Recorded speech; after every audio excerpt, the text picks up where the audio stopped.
একটা গোষ্ঠী নারীদেরকে দমানোর জন্য, তাদের ক্ষমতায়নকে স্থবির করে দেওয়ার জন্য, তাদের যে একটা স্টেক আছে সেটা থেকে তাদেরকে বঞ্চিত করার জন্য এটা পরিকল্পিতভাবে করছে।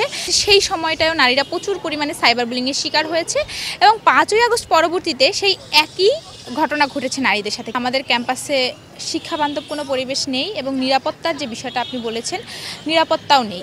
নারী শিক্ষার্থী, শুধু নারী শিক্ষার্থী নয়, নারী শিক্ষার্থী, পুরুষ শিক্ষার্থী, যে কেউ যে কোনো সময় যে কোনো দুর্ঘটনার শিকার হতে পারে, যে কোনো অপ্রীতিকর ঘটনার শিকার হতে পারে।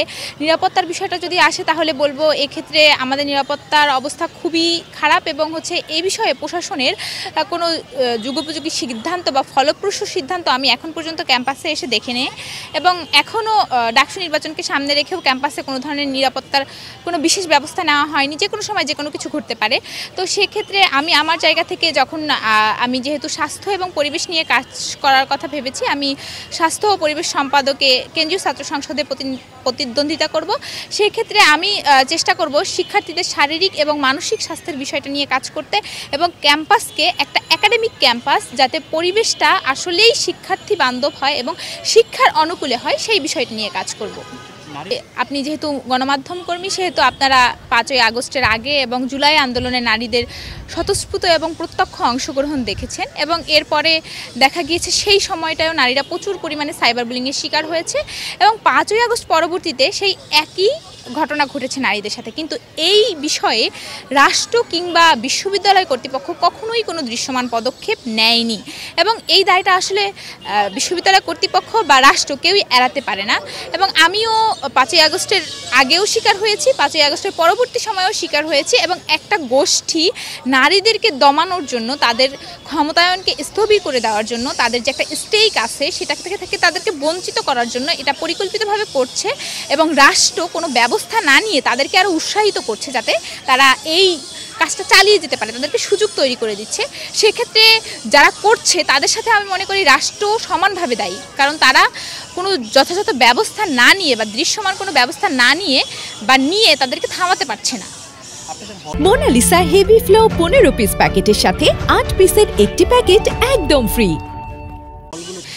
যেই লক্ষ্যে আমরা এই দীর্ঘ আন্দোলন সংগ্রাম করেছি এবং আমাদের কাছে এই ঐতিহাসিক 5ই আগস্ট এসেছে, যেই নতুন বাংলাদেশের স্বপ্ন নিয়ে আমরা এই আন্দোলন সংগ্রাম করেছি, সেই স্বপ্নগুলোকে যদি আমরা লালন করতে না পারি, ধারণ করতে না পারি, আমরা যদি আবার সেই পুরানো বাংলাদেশে ফিরে যাই এবং সেই পুরানো বন্দোবস্ত ফিরে আসে, সেক্ষেত্রে অবশ্যই আবার সেই পুরানো নির্যাতন, নিপীড়ন, সহিংসতার একটা যে পরিবেশ সেটা আবার ফিরে আসবে।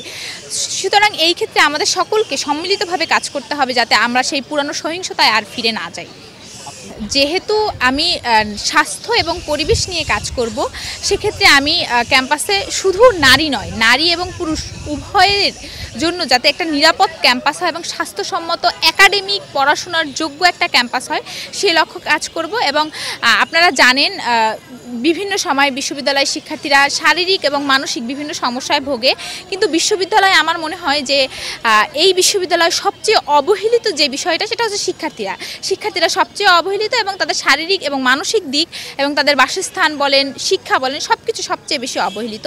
সেক্ষেত্রে আমি যদি আসতে পারি তাদের শারীরিক মানসিক স্বাস্থ্য এবং তাদের একটা সুস্থ সুন্দর শিক্ষার অনুকূলে পরিবেশ নিশ্চিতের জন্য কাজ করব এবং স্পেশালি মেয়েদের রিপ্রোডাক্টিভ হেলথের ক্ষেত্রে আপনার বলেন পরিবেশের যে পরিবর্তন হয়েছে, জলবায়ু পরিবর্তন, আবহাওয়া পরিবর্তন থেকে শুরু করে বিভিন্ন কারণে মেয়েদের রিপ্রোডাক্টিভ হেলথ সম্পর্কে সচেতনতা কম, প্লাস এটা এই জন্য দিন দিন এত ভয়াবহতার দিকে যাচ্ছে, এটা নিয়ে আমি কাজ করব। এবং এছাড়াও শারীরিক যে দিকগুলো আছে, মানসিক যে দিকগুলো আছে নারী পুরুষ উভয় শিক্ষার্থীদের, সেটা নিয়ে কাজ করব।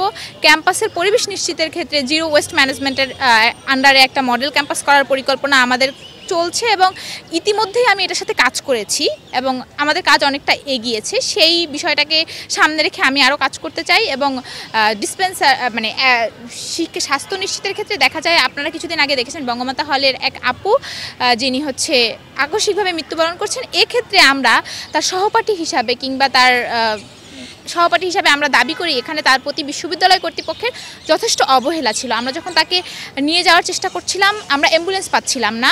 তাকে নিয়ে যাওয়ার পরে যে সে দীর্ঘদিন একটা অসুস্থতার মধ্যে ছিল, এটা অ্যাড্রেস করার মতো কেউ ছিল না, এটা সে কাউকে জানাতে পারেনি, যার ফলে এরকম আকস্মিক একটা মৃত্যু হয়েছে। এখানে বিশ্ববিদ্যালয় হিসাবে বিশ্ববিদ্যালয়ের প্রশাসন ব্যর্থ, সহপাঠী হিসাবে আমরা ব্যর্থ, কারণ আমরা এটা অ্যাকনলেজ করতে পারি নাই, অ্যাড্রেস করতে পারিনি এবং তাকে সাহায্য করতে পারিনি। সেক্ষেত্রে আমার পরিকল্পনা আছে যে শারীরিক এবং মানসিক একটা বাৎসরিক ফ্রি হেলথ চেক আপের ব্যবস্থা করব, যেটা টাকাটা আমাদের হেলথ ইন্স্যুরেন্স থেকে আসবে, এবং যদি আরও বেশি প্রয়োজন হয় সেক্ষেত্রে আমরা বিভিন্ন কোম্পানির সাথে কথা বলবো বা এটার ব্যবস্থা করার চেষ্টা করব। যেই অভিজ্ঞতাগুলো আমি ক্যাম্পাসে গত 3 বছর ধরে ফেস করছি, সেই অভিজ্ঞতাগুলোকে কাজে লাগিয়ে সেইগুলো যে সমস্যাগুলো আছে সেগুলো দূরীকরণের জন্য আমি কাজ করব। যেই সমস্যাগুলো স্পেসিফিক্যালি স্বাস্থ্য এবং পরিবেশ সম্পাদকের সাথে যায়। এছাড়াও নারী অধিকার নিয়ে আমি কথা বলেছি, আমি পত্রিকায় লেখালেখি করেছি, সেটাও আমার একটা জায়গা রয়েছে সেখানেও। কিন্তু যেহেতু আমি এখানে আনুষ্ঠানিকভাবে স্বাস্থ্য ও পরিবেশ সম্পাদক পদে লড়াই করছি বা সেই জন্য কাজ করার জন্য মনস্থির করছি, সেহেতু এই দিকগুলোই আমার বেশি ফোকাস থাকবে।